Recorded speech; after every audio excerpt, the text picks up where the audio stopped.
the legislative arm, now you talk about the executive arm, how can they work together? Have they been working together? And you can see if we can marry that with the legislative arm asking for some clarification sometimes from the executives, because they believe that they are the representatives of the people. The Nigerian politics is still evolving. I don't want to cast aspersions at anybody here, because we're trying to find solutions, all right? And we should discuss at very matured level. The Senate, you will see, is a very stable, responsive, steady organization or legislative body. With all due respect, I find I cannot say the same for the Federal House of Rep.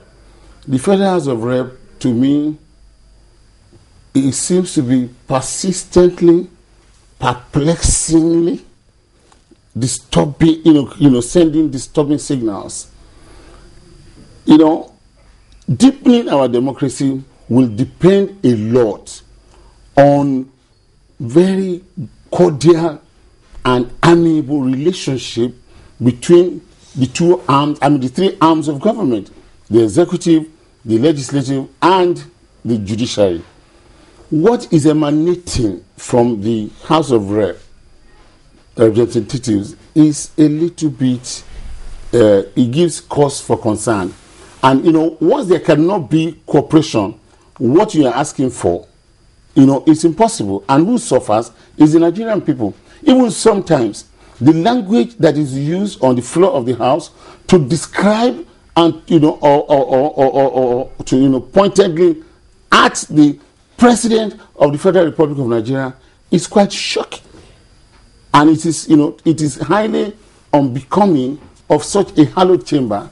I believe that there are ethics, there are ethos, and there are parliamentary procedures and languages that are acceptable and are not acceptable. To get you right, isn't this strange to you? Because we're just getting there, we're just about doing things right, so that once upon a time no one would dare ask the executive any kind of question, because they want to play along politics and say we are all of the same party. But for the very first time, irrespective of what party they belong, they are asking questions on behalf of the people who are not party members. I personally believe in this new assembly, a couple of things they have done have been very worthy of commendation.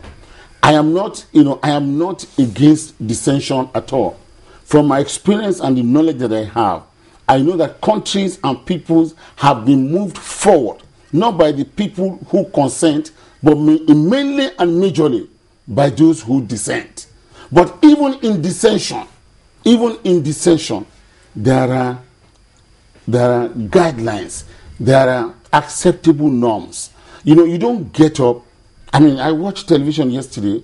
A honorable member got up, in the most disparaging way, discussed about a particular bill and said it should be sent back to the president. If care is not taken, when we come back and this is not done, the president is the president of the Federal Republic of Nigeria. People, it is a respectable office. This is an office that is voted for by over 15 million people, 15 million Nigerians. That is the basis for which we respect those who we elect. So, when people get up and pass, disparaging remarks about elected officials, it becomes something that is difficult to understand or to comprehend. But as much as we don't want to discuss, that's not our focus. The issue that was raised yesterday concerning the PIB for the lawmakers in the House of Assembly and House of Representatives, they felt that it came a little late. It came at the end of this session, they were going to recess for about a month. and they would not have the time to consider it until they come back. And the chances are that when this bill is being discussed, when Nigerians are discussing this bill, the people will say that this bill has been with the House of Representatives since July, and we have not been able. They've not been able to do anything about it. They could be discussing it in September, forgetting that they were away for a month. The Yoruba people say that, you know, sorry has a harsh tone and a low tone. You can say sorry, or you can say, oh, I'm really very sorry. It's this. The argument is unassailable.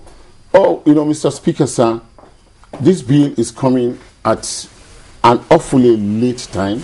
We had expected it before now, and we want Nigerians to know that, you know, the delay in considering it, you know, is not the fault of the National Assembly.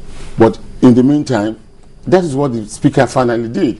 The Speaker said, which is something remarkable about the leadership. Exactly. In the House, in the House of Representatives. Sometimes I am stunned that the Speaker sits in that office and allows. You see, you know, the Speaker is a head of one of the legislative arms. He also deserves a lot of respect. I mean, you know, how will you feel if on this program, you know, I begin to speak in a disparaging and insulting manner? What's that manner? What the manner in which the man spoke, or the honourable member spoke, was it disparaging? The way he spoke and the way he has been speaking consistently, it's, you know, if I had not known him for many years, you know, I know what I would have been thinking. But you know that is not politics, and that is not really the way things should be. There must be some level of, you know, we must bring the legislative arm of government and the executive arm of government together in order that the country can make progress. The standoff and the continuing standing off, you know, I mean, as reflected by the issue of, you know, we're inviting the president to come and defend something, it's unnecessary. You want to discuss something that is very, very cogent, very, very, you know, very, very serious, like national security, and you're saying, you know, you are, you know, more or less summoning the president of the country, to come and speak to you. I have seen a committee of that nature in the United States meeting privately with President Obama. I remember that Senator McCain was a member of that committee, and I remember Obama saying that, oh, Senator McCain, you know, jokingly said the elections are over. You know, I mean, you know, we must give honor to whom honor is due. Politics has its limits.